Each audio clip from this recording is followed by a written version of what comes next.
Har Mahadev. Welcome to our channel. તો આજે આપણે ડિસાઈડ કર્યું છે કે આપણે બનાવશું ગુજરાતીમાં વ્લોગ. કેમ કે બહુ બધાની ડિમાન્ડ છે કે ગુજરાતીમાં બનાવો તો વધારે બેટર રહેશે, તો આપણે બનાવશું ગુજરાતીમાં આજથી. અને આજે છે વિશ્વકર્મા જયંતિ તેરસ. હા, આજે વિશ્વકર્મા તેરસ છે. જયંતિ પણ અલગ છે અને તેરસ પણ અલગ છે.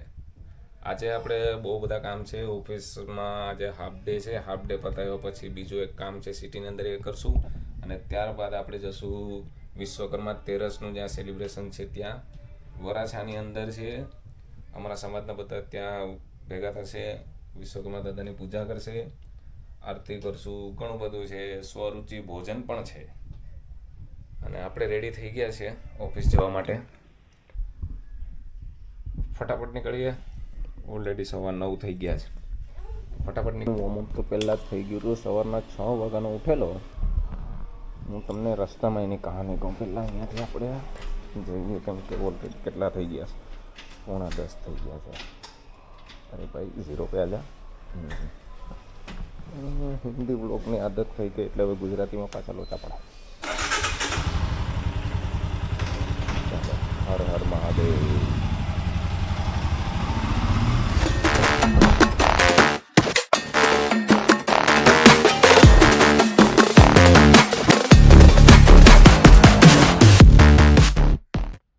તો ભાઈ આપણે પહોંચી ગયા છે ઓફિસ. હવે જશું અંદર.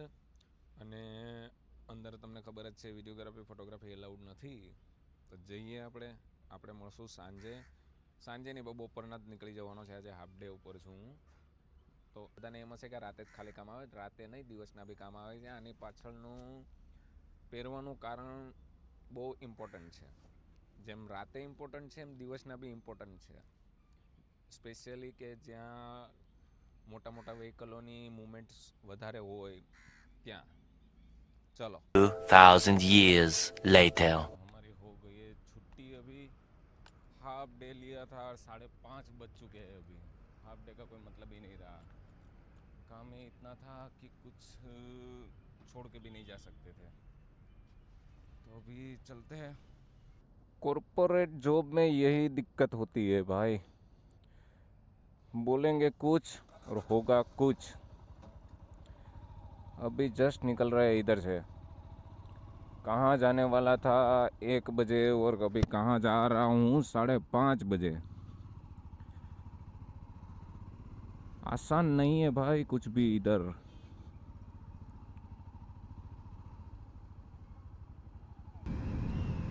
કેમેરો ચાલુ થાય ને એટલે હિન્દી નીકળી જતી છે.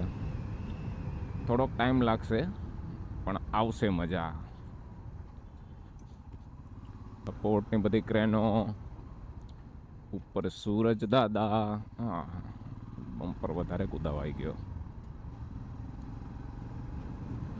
જે પેલું એક્સિડન્ટ થયું ને એ પછી બીજા જ દિવસે અહીંયા રોડ બની ગયો. બોલો, કામ ચાલુ છે આગળ શાયદ. આની જગ્યાએ પહેલાં બનાવી લીધો હોત તો એ જે ડ્રાઈવર જે મરી ગયો છે ને એ ના મરતે. અહીંયા જો કામ ચાલુ જ છે. સવારે જોયું ને આપણે કેવો રોડ હતો અને અત્યારે જુઓ. ઓહો હો હો હો, ગલત આ ગए रुक जाओ भाई, रुक जाओ. હા, આ રૂટ ઉપર જ્યારે તમે આવો ને ત્યારે એવું નહીં રાખવાનું કે રાઈટ સાઈડથી જ ઓવરટેક કરવાનો, લેફ્ટ સાઈડથી જ કરવાનો. જોકે સાચું એ જ છે કે રાઈટ સાઈડથી જ ઓવરટેક થાય. પણ અહીંયા હજીરાવાળા રોડ ઉપર આખું ઊંધું છે. અહીંયા બાઇક છે એ લેફ્ટ સાઈડથી જ નીકળશે અગર ટ્રાફિક છે તો. અને જેટલી બી કંપનીની બસો ને બધું આવે છે ને એ બધા અવેર છે આનાથી. એટલે થોડુંક ધ્યાન રાખીને બી ચલાવવું પડે. જો તમે રાઈટ સાઈડથી ઓવરટેક કરવાની રાહ જોશો ને તો તમારું ક્યારેય ભેગું જ નહીં થાય. જ્યાં છો ત્યાં ને ત્યાં જ રહેશો. એની પાછળ તમારે ધૂળ ખાતું જવું પડશે. બહુ લેટ થઈ ગયું છે અત્યારે જવા માટે. ફટાફટ તૈયાર થઈ ગયો છું અને હવે જાઉં છું વરાછા. રેડી થઈ ગયા છે. ચાલો તો ફટાફટ નીકળીએ. 3 જેવા સિગ્નલ આવે બધામાં ધબધબાવતો આવ્યો ભાઈ.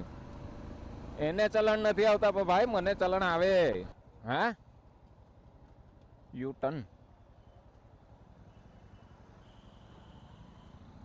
ન્યૂટનનો ભાઈ યુટન.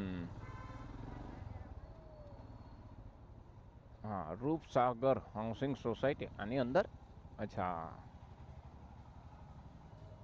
સામે છે કોનું છે? આપણું જ છે કે?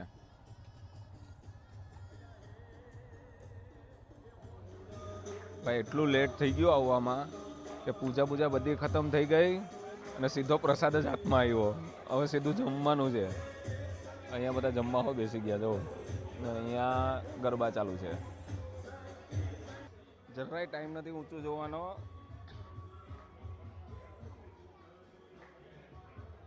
આજના હું પ્રમુખ આગેવાન આગેવાન શ્રી કોણ આપણે યાજ્ઞિકભાઈ સુદ્રા. યાજ્ઞિકભાઈ સુદ્રા સારું આયોજન કરેલું છે.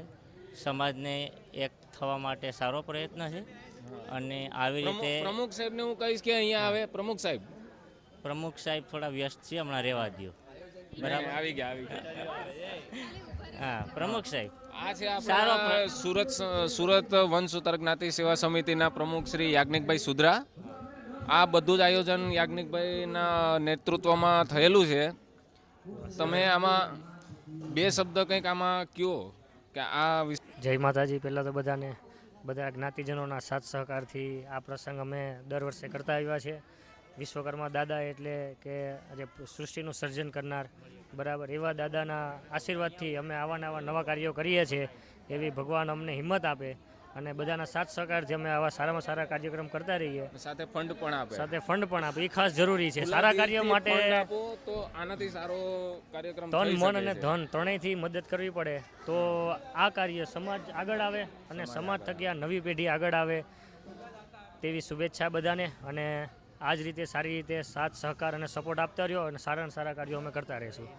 જય માતાજી. જય માતાજી. આપણી સાથે અંકિતભાઈ પટિયાર છે અત્યારે. એ થોડું જ્ઞાન આપણે આપશે બે શબ્દોમાં. હું જ્ઞાનની વાત તો નથી કરતો, પણ મને જ્યાં સુધી મારા વડીલોએ શીખવાડ્યું છે એ હું કહું છું કે વિશ્વકર્મા દાદાનું મંદિર એકમાત્ર મંદિર કે જે ભગવાને કહ્યું હતું કે આ મંદિર તમારા માટે તમે સ્થાપિત કરો, એ ઇલોરગઢમાં આવેલું છે. ત્યાં અત્યારે કેસ બી ચાલી રહ્યો છે કે એ મૂર્તિને બુદ્ધ ગણવામાં આવી રહી છે, પણ બુદ્ધની મૂર્તિમાં આજ સુધી ચક્ર કે કોઈ પણ જાતનું હથિયાર નથી, તો એ મૂર્તિમાં હથિયાર આવ્યા ક્યાંથી? તો આના વિશે તમને ખબર છે તો ઇલોરગઢ જાઓ તો વિશ્વકર્મા દાદાના મંદિરે ચોક્કસ જજો. ત્યાંનો એક મરાઠી પરિવાર રોજ એમની પૂજા કરે છે અને ત્યાં બાજુમાં બે પિલ્લર લાગેલા છે. એ પિલ્લરમાંથી તબલા જેવો નાદ નીકળે છે, તો એ બી તમને સરસ મજાની જોવા મળશે. એટલે ઇલોરગઢ માટે મૂર્તિઓ નહીં, પણ વિશ્વકર્મા દાદાએ જાતે બનાવેલું એક શું કહી શકાય કે એક આર્કિટેક્ટ છે કે જેમણે પોતાની કોતરણી એક પથ્થરમાંથી જ આખું શિવલિંગને બધું જ તૈયાર કર્યું છે. તો ત્યાં પણ જાઓ અને એ જ કંઈક ગુફા નંબર મને ખબર નથી, પણ ત્યાં વિશ્વકર્મા દાદાનું મંદિર પણ છે. અંકિતભાઈનું જે જ્ઞાન મળ્યું એ અત્યાર સુધી લગભગ કોઈને ખબર નહીં હતી અમારામાંથી. તો આવું ને આવું જ્ઞાન દેતા રહો તો થોડીક અમને પણ ખબર પડે. અમે પણ જે તે દિવસે જશું ઇલોરાની ગુફા જે તમે કીધી છે ઇલોરગઢ, હા, ત્યાં ચોક્કસ જાશું અને વિશ્વકર્મા દાદાના દર્શન પણ કરશું અને એના વિશે હજી તક કંઈક ડીપમાં જાણવા મળે તો એ જાણીશું. ખૂબ ધન્યવાદ. ભાર્ગવભાઈ, 8 તારીખે તમે આવો છો ને અમારી સાથે રાઈડ ઉપર? વાહ. હા, અમને ખબર છે તમારી એપોઇન્ટમેન્ટ કેવી છે. તો વિશ્વકર્મા પૂજનમાંથી આવી ગયા પાછા અહીંયા મયુરભાઈની દુકાને. અમે ગાડી બધીની પાર્ક કરી દીધી. અહીંયા બધા બેઠા છે. હવે અમારા સાગરભાઈ, યાજ્ઞિકભાઈ, ઋષભભાઈ. हाँ करी लो. 2.5 किलो का हाथ बनाया है अभी इसने. 2.5 किलो का हाथ. हाँ, હું લખેલું છે બધી સિગ્નેચર કરેલી છે બધાએ. સિગ્નેચર તો ઠીક છે પણ બીજું કંઈક લખેલું હતું ને. આ બધી પ્લેટ્સના નામ છે. અચ્છા, એ એના ઓલા જે વીએમસી ને બીએમસી ના જે બી પાર્ટ્સ બનાવે છે ને એના નામ લખ્યા છે. બોલો અહીંયા એટલે કામ કરતા બી આવી રીતના યાદ રાખે પ્લાસ્ટર ઉપર લખીને. સેટરડે અડાજણમાં ને એક સેટરડે વેસુમાં, એમાં હો ગાફલી મારી જાય છે પબ્લિક. અહીંયા એક સ્પેશિયલ પર્સન છે એ બહુ ગાફલી મારે સેટરડે ના દિવસે. ગાફલી બાજ. હા, હે ઋષભભાઈ? ગાફલી હમણાં વધી ગઈ છે. તો ચાલો ભાઈઓ, આપણે પણ નીકળીએ ઘરે. 12:15 થઈ ગયા છે. તો પણ આજે 15 મિનિટ આપણે વહેલા છે, બાકી 12:30 વાગ્યા સુધીની આપણી બેઠક હોય. તો આ વિડીયોને આપણે અહીંયા જ એન્ડ કરીએ, કેમ કે બહુ લાંબો વિડીયો થઈ જાય છે. તમે સબસ્ક્રાઈબ નહીં કર્યું હોય તો કરી દેજો, લાઈક કરજો, મિત્રો સાથે ફેમિલી સાથે તમે શેર કરજો અને અમારી સાથે જોડાયેલા રહેજો. આપણે 8 તારીખે રાઈડ કરી રહ્યા છીએ અને પાછલો વિડીયો જે અપલોડ થયેલો છે એ તમે જોવાનું ભૂલતા નહીં. ઓકે, તો મળશું પાછા આગલા વિડીયોમાં. Good night. હર હર મહાદેવ. જય માતાજી.